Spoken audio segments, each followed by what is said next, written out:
One of the biggest complaints I'm seeing in Path of Exile 2 is crafting orbs being difficult to come by.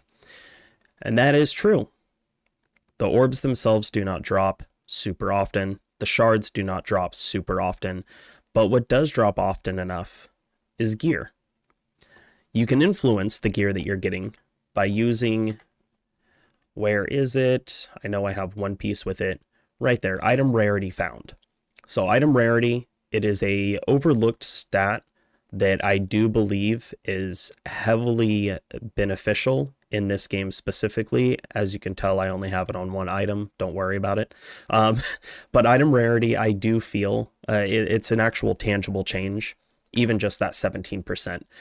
And when you're getting these blue items and yellow items and you're identifying them and you're realizing that maybe these items just aren't what you need for your build, aren't what you want for your build, well, that's great. That's a great thing. If you're getting gear that you don't need, especially this blue and yellow, that is a fantastic thing. Disenchant it. When you disenchant a yellow item, you'll get a regal shard. When you disenchant a blue item, you'll get a transmutation shard. When you disenchant a unique item, I didn't pull one out of my chest, you'll get a chance shard. 10 of these shards creates an orb.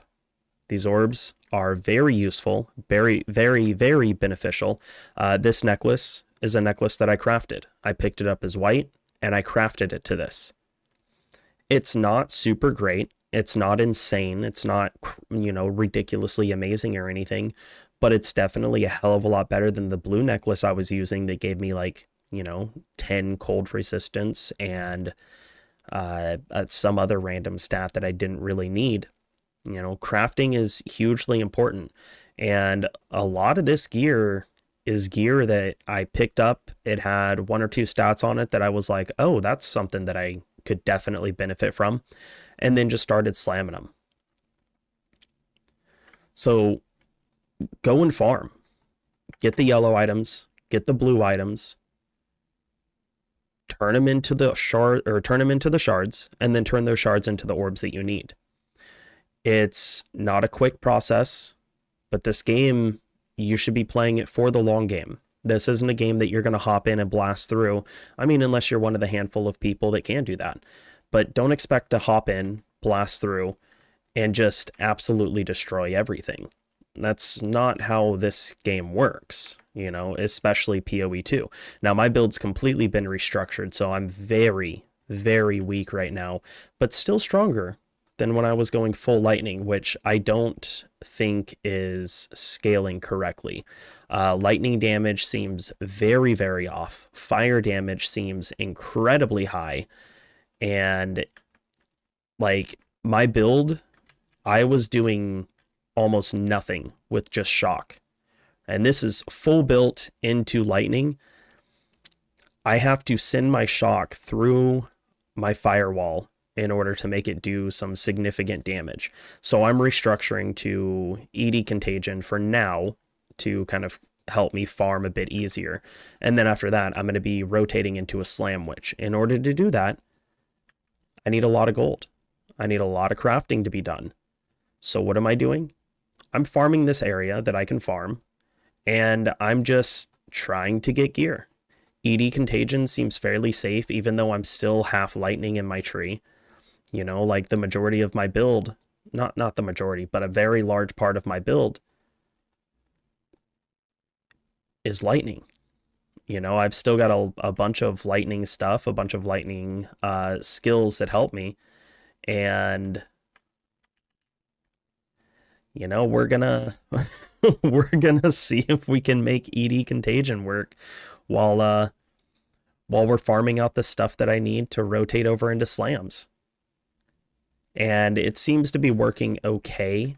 Right here, this mob's not really taking much damage, but it's fine. It's not a big deal. Summon Raging Spirits, blast them some. Look at that, nice little pearl ring. But go out and farm. A lot of my tips videos, a lot of my, if you're having problems, this is what you should be doing.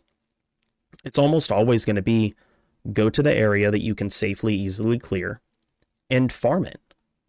Just farm it. Farm it until it seems too easy. And then move on to the next area. And then farm that area until it seems too easy. And then move on to the next area. Like, this is a perfect example. This is a helmet that doesn't really have any stats that will benefit me. So, Disenchanted. Boom. Give me that Regal Shard. This ring.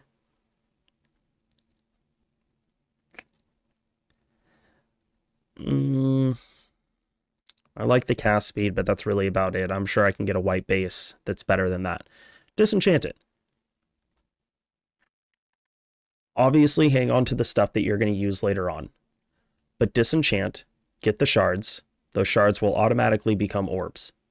Stack those orbs, do the crafting that you need. As soon as you have the orbs that you need, and or if you're feeling like you're low on gold, then just switch to selling the blue items and only disenchant yellow. I wouldn't sacrifice Regal Shards for gold, but I would definitely sacrifice transmutation shards for gold.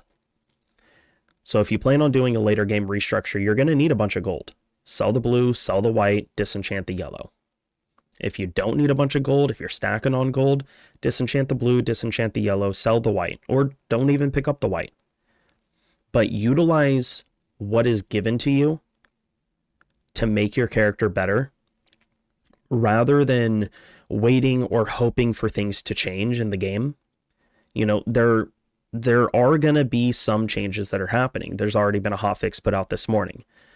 However, I strongly feel that this kind of game is the kind of game where you will benefit heavily from solving the problems yourself instead of asking the game to solve them for you. Playing this game has already made me significantly better at PoE 1. If you are looking for a blasty, run-through, brain turned off, music blaring in the headphones, you know, dopamine rush-filled experience, then PoE 1 is probably going to be better suited for you until people find out the balancing and the best builds to play and all that kind of stuff. If you're more into the postponed dopamine, you go in, me and my friend, right? Me and one of my very, very close friends, would consider best friend. Like, so me and one of my best friends, we're playing all day yesterday, and we're fighting Jamnara, the boss for Act 2. And we're fighting him, and we're fighting him, and we're fighting him, and we're having difficulties. And he keeps trying to restructure his build in between each fight, trying to figure out what he's doing wrong on his build. And I tell him, I'm just like, dude, you're dying. That is what you're doing wrong. It's not necessarily your build. You're dying. Stop focusing on putting so much DPS out and just avoid the hits. So when he died next time, I told him, I was like, just watch. Don't AFK, don't grab your phone, just watch. Learn his attacks. I stood there and I kept fighting, and I kept fighting for a while so he could just watch the attacks, so he could learn the attacks. A few attempts later, without any build restructuring, and this was, you know, after me again being like, listen, the tactics, the techniques that we're trying to use, these different ways that we're trying to address the boss fight itself is not working. What you're going to do is you're going to avoid getting hit primarily. Output damage secondarily. Those are your two objectives. Number one, don't get hit. Number two, output damage. Number one always comes before number two. And I'm going to do the exact same thing. My number one focus is going to be not getting hit. My number two focus is going to be making sure the conductivity is up so you can do more damage. And then outputting damage when I can, throwing out raging skeletons, raging spirits to try to distract the boss, and just don't die, don't get hit, and do the damage that you can safely. And then we beat him. This game is all about learning, taking it slow, understanding. It's not as simple as just the boss does a slam every, 6 seconds and there's going to be a little timer to tell you. You've got to listen for the cues. You've got to watch for the cues. This is the Dark Souls of ARPGs. I'm terrible at Dark Souls games. Pretty okay at ARPGs. I fucking love this game. The more I play, the more my character skill scales, the better the game feels. And I'm excited. I'm excited as fuck to get into the end game and see what it is. I'm only slowly progressing through Act 3, but by end game, I expect this character to be completely different. You're going to see a warrior walking around as a blood mage. And I do have a strong feeling that this build is going to be one of the strongest, tankiest builds in the game when it's said and done. But we'll have to wait and see. Until then, just keep pushing. And so will I. All right, y'all, have a good one. I'm off to work.